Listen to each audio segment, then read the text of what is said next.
almost an impossible situation, particularly when we have such a loose-minded individual in the White House. This is very hard to sleep these nights. Are you having trouble sleeping? Is anyone else being kept awake by this war that's going on against us? I love Obama says it's not a war. King of Jordan says it's a war. Russia says it's a war. France says it's a war, but not him. Oh, no, he's above it all. He's in the clouds. No, there's no war for President Zero. No, it's just a few nuts, few loose screws who all happen to be united by a religion. Now, don't get me wrong. I'm a student of history, and I do know the difference between these idiots, these maniacs, these homicidal maniacs, and those who practice classical Islam, and there is a big difference. Trust me, I know history. Trust me, I know the difference between classical Islam, as practiced by the King of Jordan, for example, and these crazy, insane 7th century throwbacks, these subhumans, as it were. But you have to ask yourself, are you not afraid that your government isn't going to protect you? I mean, that's the only question I'm raising today. Do you actually think your government can protect you from these crazy people, these evil people, these hateful Muslims? Do you think that they can protect you? Because I know they can't. I know that they've tied the hands of our Air Force, our Navy, our Marines, our Special Forces. They've tied the hands of our police. They've tied the hands of our border agents. They have literally tied the hands of every American. And so we the people are facing down the barrel of a gun. And we don't know what to do about it. Now, I got to tell you something else. This terrible thing that happened in Paris was a huge mistake for these throwbacks. Because had they not done that, they were on the road to conquering France simply by their birth rate, their demographics.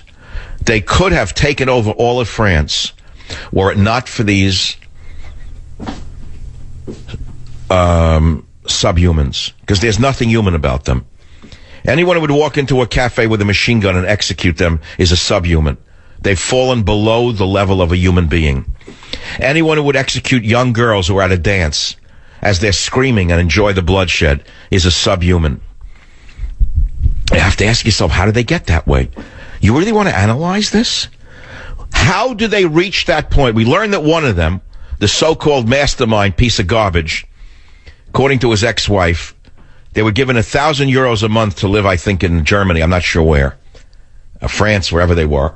And she said there wasn't enough money for them. You hear? He sat home and watched TV all day and smoked marijuana.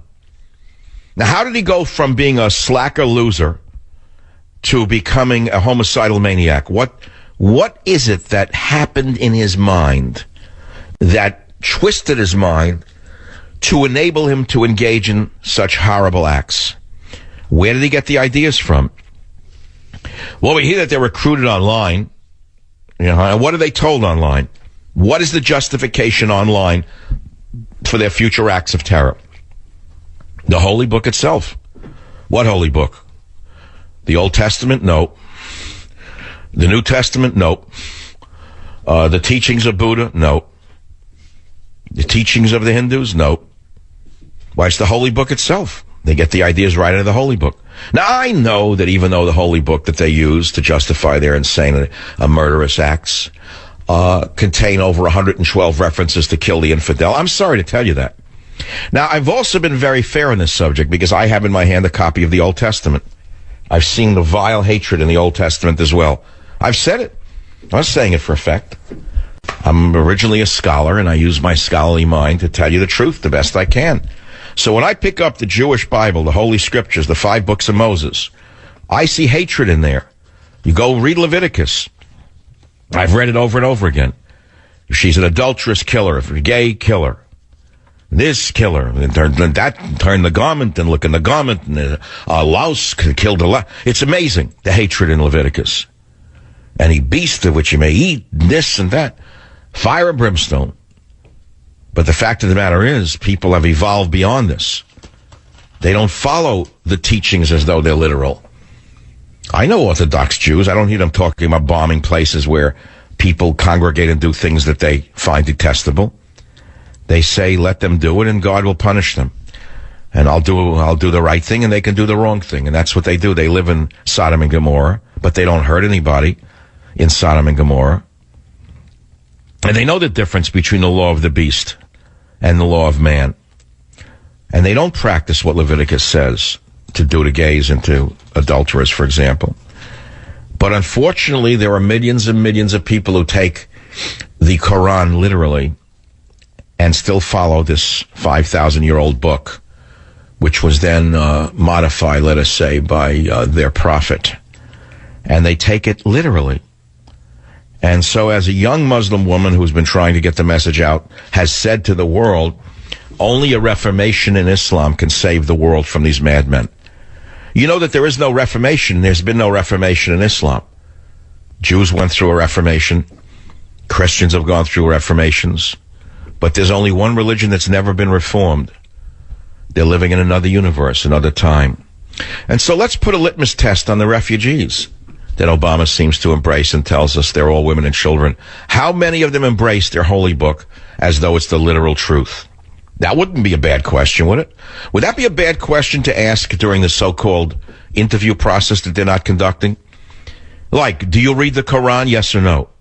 Do you believe it's the holy truth, yes or no? Do you follow the book to the letter of the law, yes or no? They say yes. Would you let them in? Yes or no? I mean, logic? But I unfortunately have no power. I'm only a talk show host and an author. That's all. One man's opinion. Where is the common sense in these people who are running this government zero? Where is there? Where is the common sense amongst any of them? Are they so brainwashed and so evil in their own thinking that they would put party above nation? What a question, yes. They do it every time in every way. They lie, cheat, and steal any way they can to make sure they have as many Democrat voters so they never lose power again. Power corrupts. Absolute power corrupts. Absolutely. This is the most corrupt administration imaginable. On that pleasant note, back in a minute.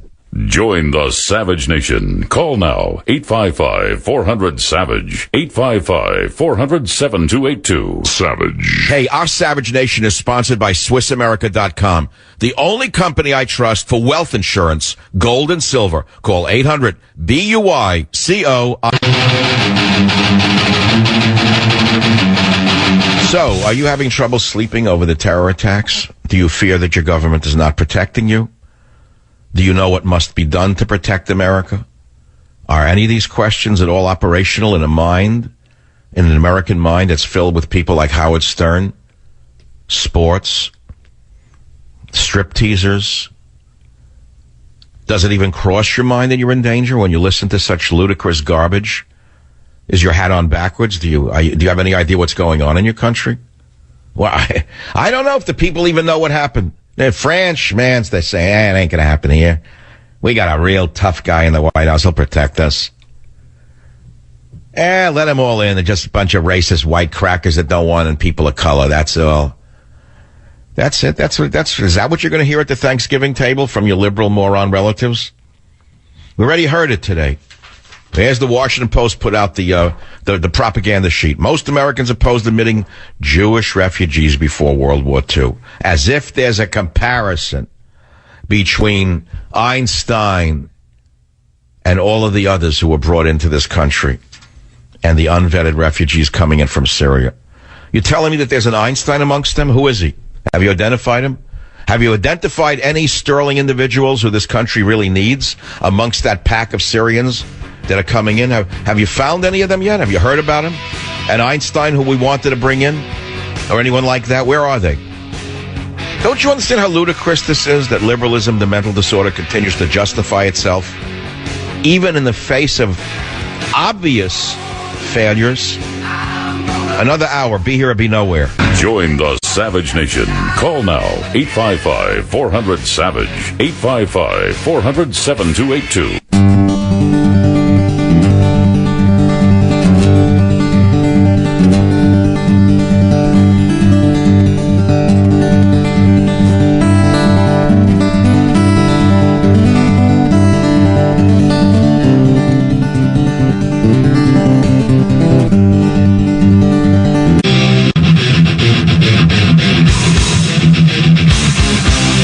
Warning. The Savage Nation contains adult language, adult content, psychological nudity. Listener discretion is advised.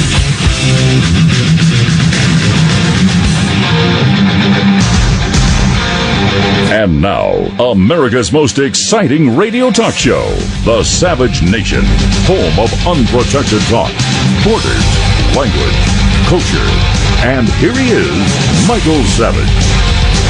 It is hour number 3. We made it to the third hour on the Savage Nation, and there's only one question that's on everyone's mind, which is, why is the madman in the White House doubling down on his insistence on shoveling Muslims from the war-torn Syrian landscape down our throats when 30 states have said no, every poll has said no, and yet the liberals keep doubling down with the fallacious arguments that it's our values and humanitarianism. Now they come up with a bigger lie, which is that it's just like the attitude towards Jews in the 1930s. And they come up with a poll from 1938 showing that in exactly the same way, in exactly the same numbers of Americans were opposed to admitting 10,000 Jewish refugees. So, so we're bigots. Right away, the Jewish question comes up immediately. This is the liberals. They go to ground. Every time there's a national issue like this, they go back to ground. And again, they bring up this analogy, which is a false one, by the way. And it's false for a number of reasons. There was no international conspiracy of German Jews in the 1930s to take over the world. There was no conspiracy among German Jews in the 1930s to wear suicide belts. That's one point. Another point is that we are a Judeo-Christian nation. Since its founding, we are not a Muslim-Christian nation. That's number 2.